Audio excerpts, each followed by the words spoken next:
तब क्या होगा मालूम है आपको? काम, क्रोध, लोभ और मोह, मद और मत्सर, ये हम पर हावी नहीं होंगे, हम इन पर हावी हो जाएंगे। जब चाहेंगे तब क्रोध करेंगे, जब चाहे तब क्रोध न करेंगे। ठीक है ना? जब चाहेंगे लोभ करेंगे, जब चाहे लोभ न करेंगे। तब ये स्थिति पैदा हो जाती है, और ये स्थिति मन को वश में कर देती है।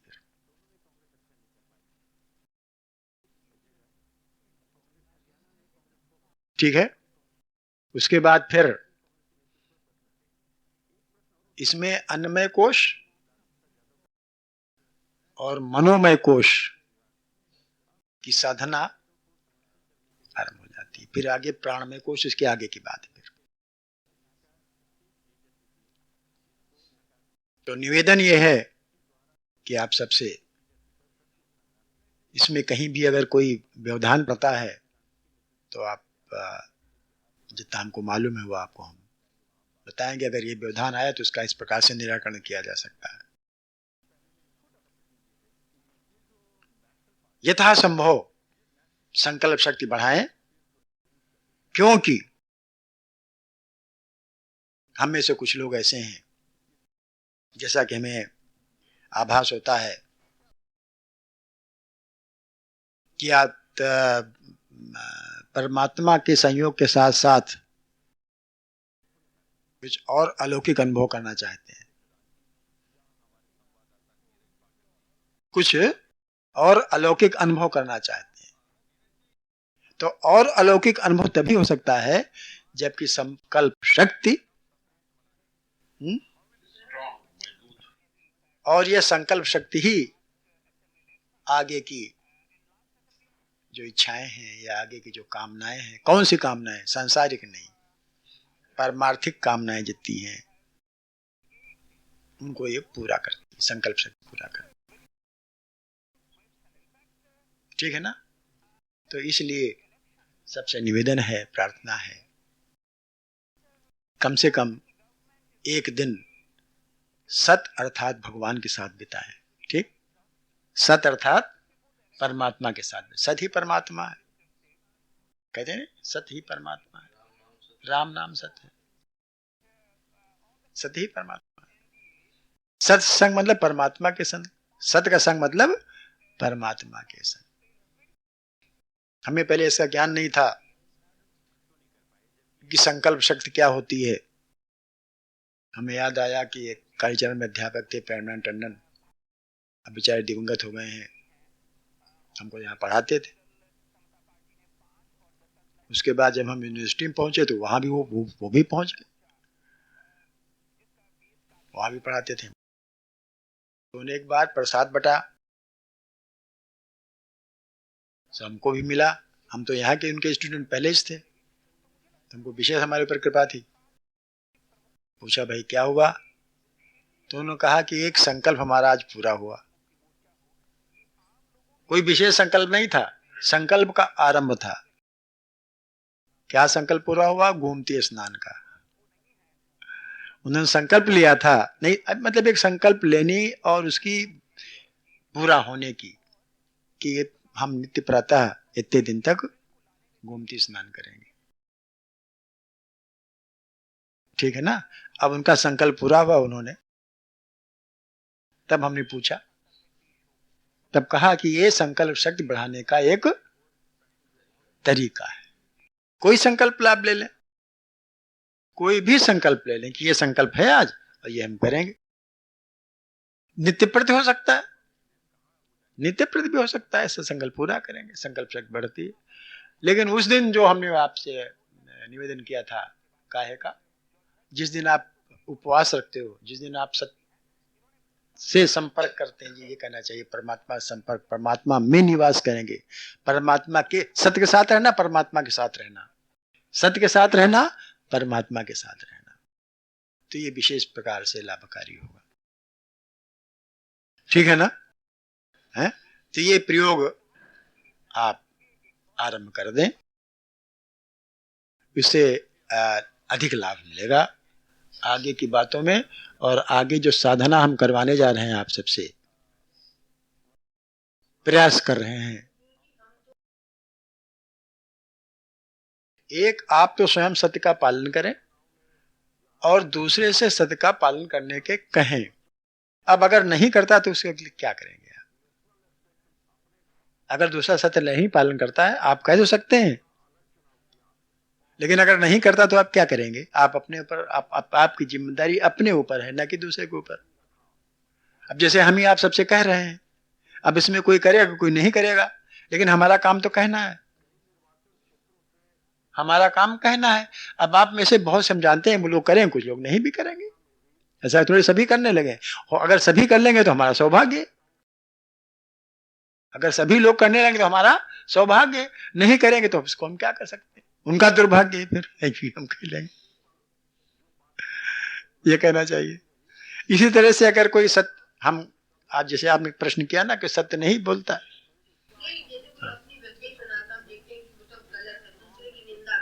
हाँ हाँ हाँ,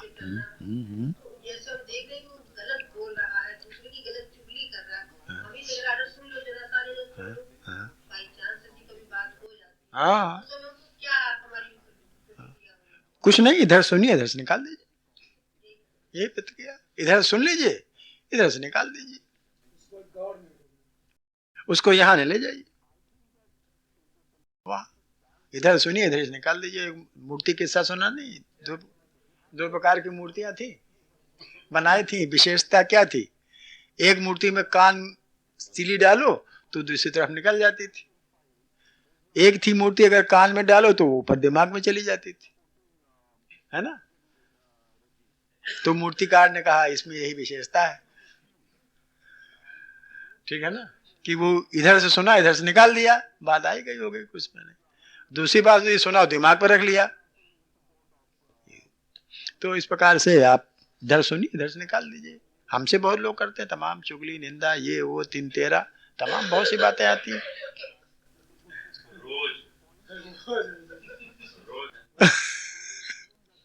हाँ, हमारे पास तो 24 घंटा है, 24 घंटा, 1-2 घंटा नहीं।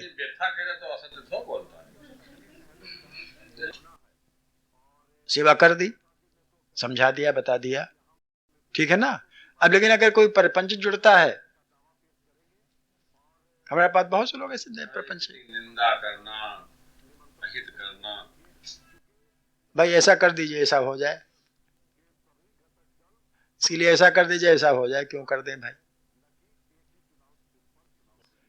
बहुत सी ऐसी बातें हमारे पास आती हैं, बहुत छोटी छोटी बातें, बहुत छोटी छोटी बातें, जैसे इन्होंने कहा वही ऐसी छोटी छोटी बातें आती हैं। तो इस प्रकार से सबसे निवेदन है कि अगर महीने में न 4 दिन से ही तो कम से कम महीने में 1 दिन आप उपवास रखें और उस दिन संकल्प लें कि आज हम सत्य में निवास करेंगे, अर्थात सद्भाव रखेंगे, सद आचरण करेंगे, सद आहार करेंगे। सद आहार माने सात्विक भोजन, सद आहार करेंगे, सद व्यवहार करेंगे, सद आचार विचार रखेंगे और सद भाषण करेंगे। ठीक, अगर ऐसा आप कर लेते हैं तो ये साधना की पहली सीढ़ी है, ठीक है ना।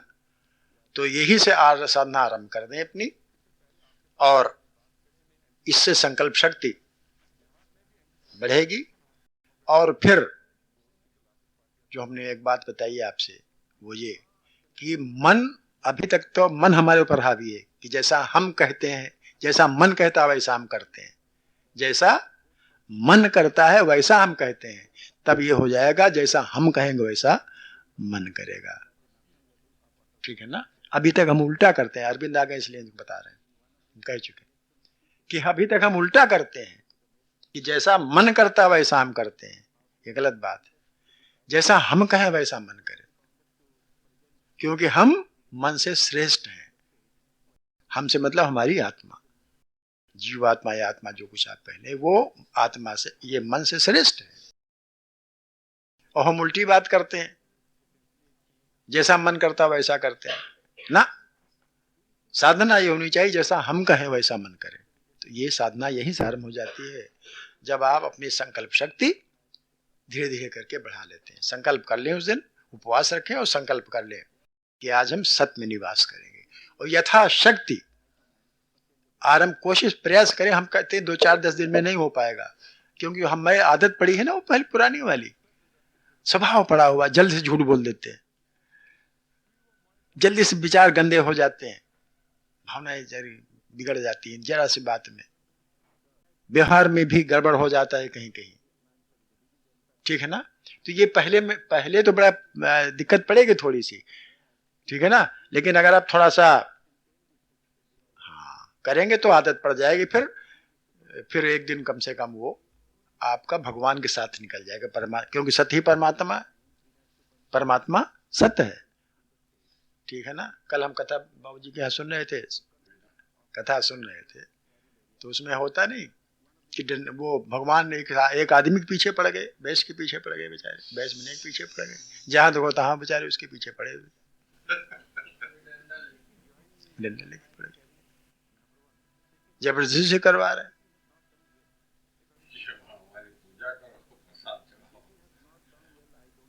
ये अवसर देखिए, अब आपको नाइट कथा थोड़े सुनते जल्दी निपटे, सही बता रहे। हाँ, गाड़ी तेज करो, जल्दी खींचो। सत्य का पूजन करते हैं भाई, वो कहने लगे तुंगत ध्वज राजा सत्य का पूजन कर रहे थे, सत्यनारायण का पूजन कर रहे थे। पूजन करने से क्या मतलब? इससे वो जानते नहीं तो क्या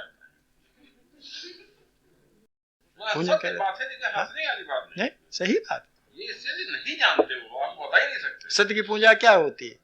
हम यहाँ बैठ के हवन करते हैं, सत्य की पूजा हो गई? नहीं हुई सत्य की पूजा। तो बजाय महात्म सुनने के, अगर पंडित जी महात्म खैर दो शब्द में सुना सकते हैं, महात्मा 2 शब्दों में सुना सकते हैं कि भाई उसने ऐसा किया, इसको ऐसा हुआ, उसने ऐसा किया, ऐसा क्यों हुआ, ऐसा 4 वहां क्या मत देखो, 4 बाण है वहां के नहीं है, 4 बाण है सब वही असली चीज, वो समझा नहीं पाते। 4 बाण है वहां, राजा भी है, रंक भी है, वैश्य भी है, ब्राह्मण भी है, गरीब भी है, अमीर भी है, मतलब इस प्रकार सत्यनारायण सबका है, ब्राह्मण भी है, शूद्र भी है, सब है उसमें। इसीलिए कथा रची गई, वो मतलब एक महात्मा रचा गया है, इसीलिए रचा गया है कि सब उसमें है, और सब बस वो कथा कह के चुप हो जाते हैं, खुद ही नहीं समझते, दूसरे क्या समझ पाएंगे। तो हमारा कहने मतलब आप समझ गए, हमारा सौभाग्य होगा अपना निजी, यदि आप सब कम से कम महीने में एक बार सच के साथ रहें, उपवास रखें, सत आहार करें, सद्व्यवहार करें, सद्भाव अंदर रखें, सद्वचन मतलब सद्वाणी करें, ठीक, ये 3 सब बातें कर लें, हमारे ऊपर बड़ी कृपा होगी। मैं जानता हूं इसमें कुछ लोग तो नहीं कर पाएंगे, लेकिन कुछ लोग आरंभ कर देंगे। वो आरंभ कर दिया, पहले से आरंभ करें, तो ये साधना की पहली सीढ़ी है। जितनी ज्यादा संकल्प शक्ति बढ़ जाएगी, उतने ही आगे साधना में तल्लीनता आएगी। तल्लीन हो जाना इसे बोलते हैं ना। और जब तक तल्लीनता नहीं आती, तब तक आप कोई भी बात कर नहीं पाएंगे। तो पिछली बार हमने कहा था आपसे कि 4 बातें हमने बताई आपसे साधना के लिए आवश्यक हैं। वो ये कि राम नहीं, कोई नाम, भगवान का कोई भी नाम का स्मरण और जाप, और अपना इस देव का स्मरण, ध्यान, सेवा और सत्संग, क्योंकि बिना सत्संग के विवेक होते ही नहीं। वो है नहीं, गोस्वामी जी ने क्या लिखा है? हाँ, हाँ, लिखा है कि बिन सत्संग न हर कृपा का है ते बिन मोह की क्या है वो? हाँ, मोह न भाग गए बिन। आगे भी कोई लिखा है, उसका जल चर थल चर नभ चरना ना। हाँ, जे जड़ चेतन जीव जहाना। हाँ, माति रति गति भूति भलाई जो जेहि मिले जहाँ जेहि पाई सो सब जानो सत्संग प्रभाव कहु वेद न आनु पाऊ। लिमिट तो उसके अधिक मत कीरत गति भूति भलाई जहाँ जेहि मिली जतन जेहि पाई सो जानो सत्संग प्रभाव लोग वेद नहीं आनु पाऊ। तो इसलिए सत्संग तो आवश्यक है ही है, हम लोग करते ही करते हैं बैठ करके। और रह गई अब 2-3 बातें और, वो जब भगवान का स्मरण और सेवा, इससे साधना तो आरंभ ही आरंभ हो जाती है और साथ साथ लोक और परलोक दोनों सुधरते हैं। तो सबसे पहले नाम की बात ले लीजिए। कोई भी नाम आप ले लें, कोई भी नाम ले लें। यूं तो ओम एकाक्षर ओम, इसकी महिमा वेद में भी गाई गई है और पुराणों में भी ओम की महिमा गाई गई है। कोई खाली एक बात और है, ये जो आ उ और माँ देखते हैं ये आ उ और माँ नहीं है। ओम में आ उ और माँ मेरी समझ से नहीं है, मैं दूसरी बात नहीं कहता। वो उ जो आप आ के बाद जो दूसरा देखते हैं बोला जाता है ना, वो रूप सही कह रहे हैं आप। आ को किस प्रकार, क्योंकि ये एकाक्षर है ना ओम, ये माँ ध्वनि बाद में निकलती है, ये माँ ध्वनि नहीं है। आ को कैसे उच्चारण किया जाए वो है, वो जो बीच में 3 ऐसा दिखता है या वो जैसा दिखता है, वो आ का कैसा उच्चारण है, वो कैसे बोला जाए। आ छोटा जब मुझे इसका वो ही बता दिए, मतलब ये स्थान जो है ना, मकार आ और ओम, माँ पूरा इसलिए नहीं है क्योंकि अगर आप पूरा माँ बोल देंगे तो मुंह खुल जाएगा।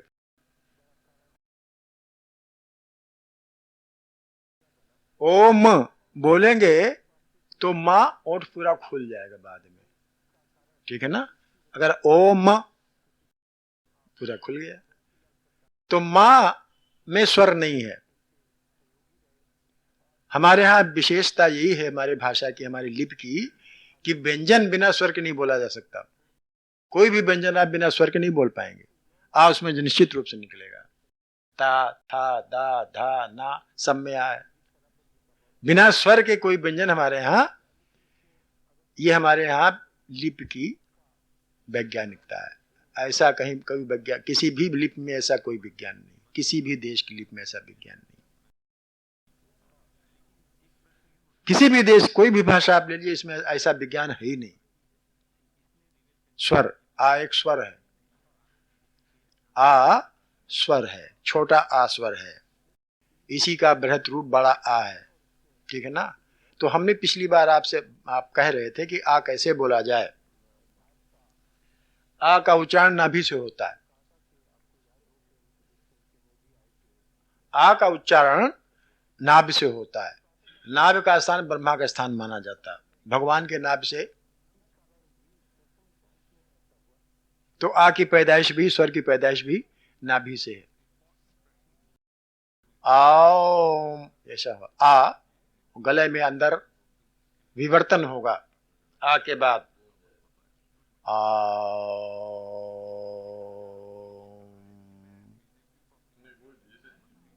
जाप करेंगे ना,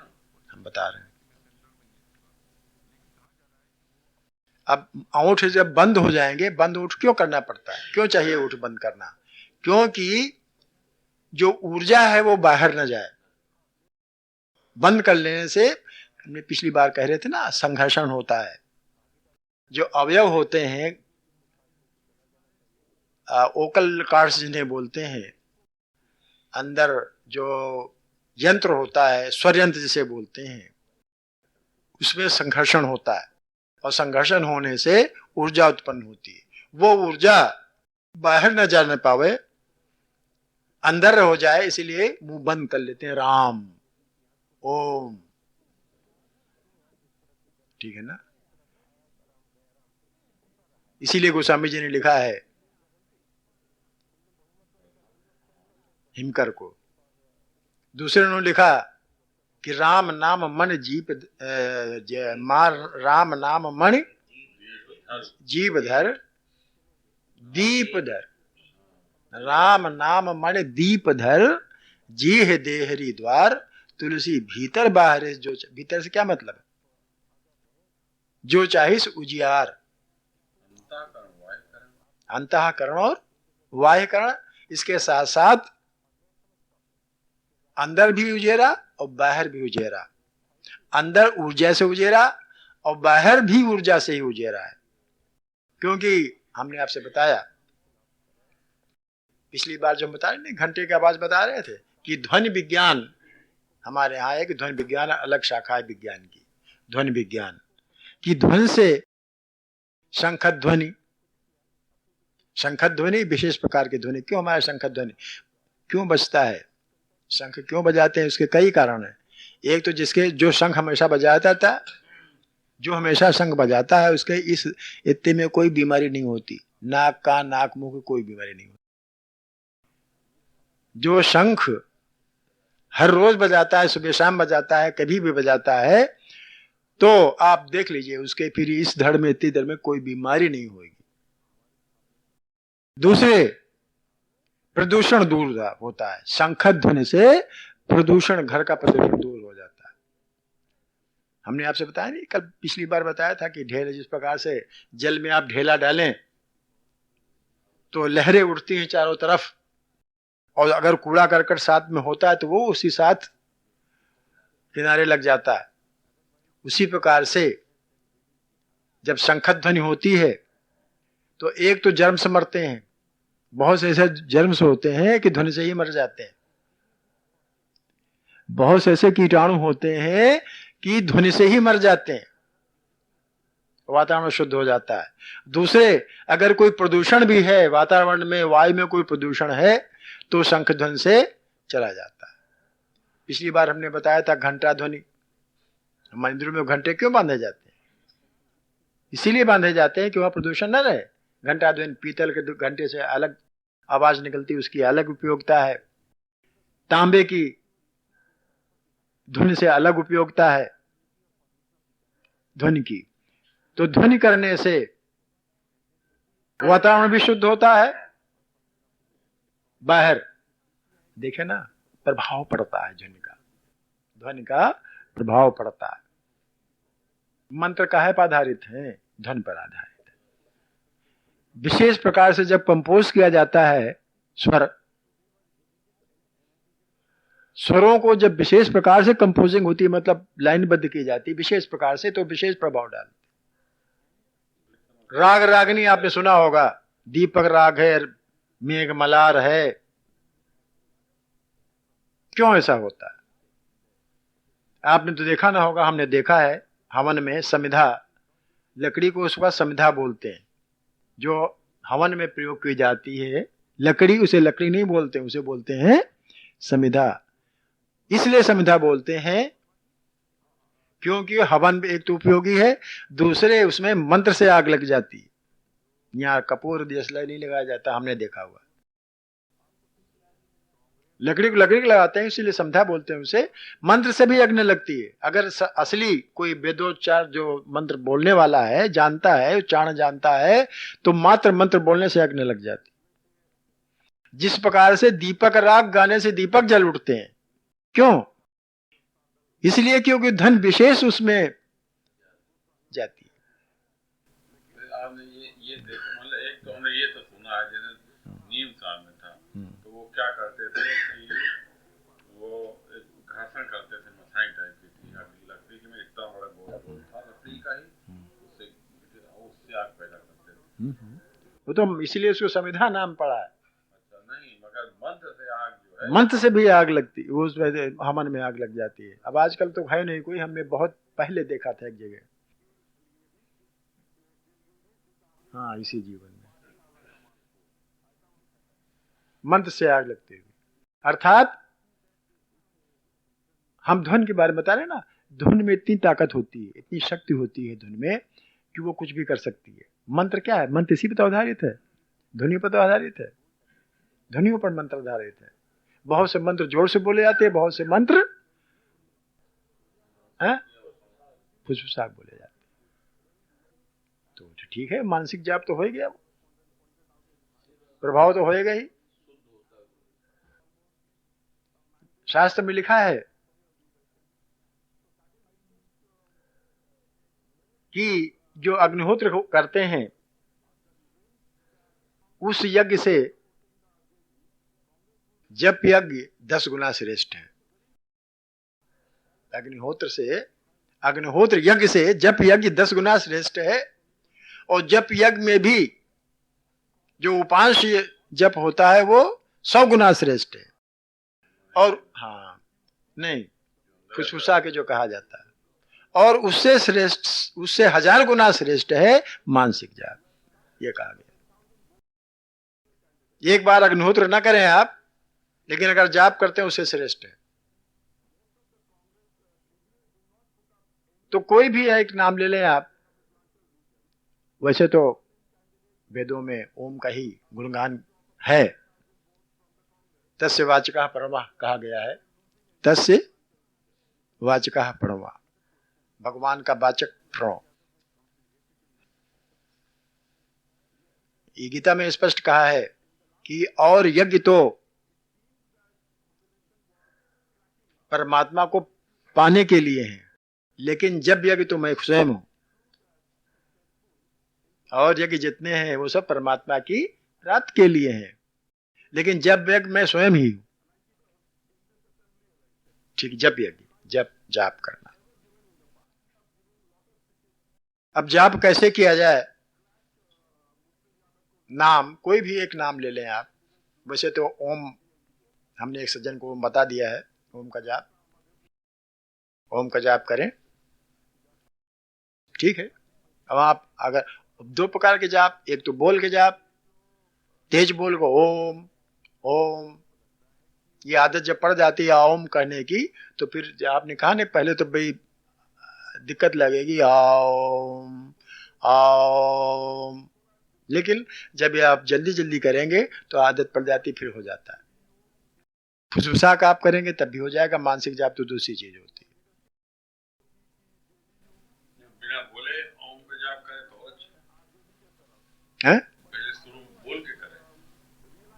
हाँ, वैसे ऐसे भी हो सकता है, ऐसे भी हो सकता है, लेकिन इसमें शर्त यह है, गोस्वामी जी ने लिखा है, हो ही राम को अपने आप जाप करने से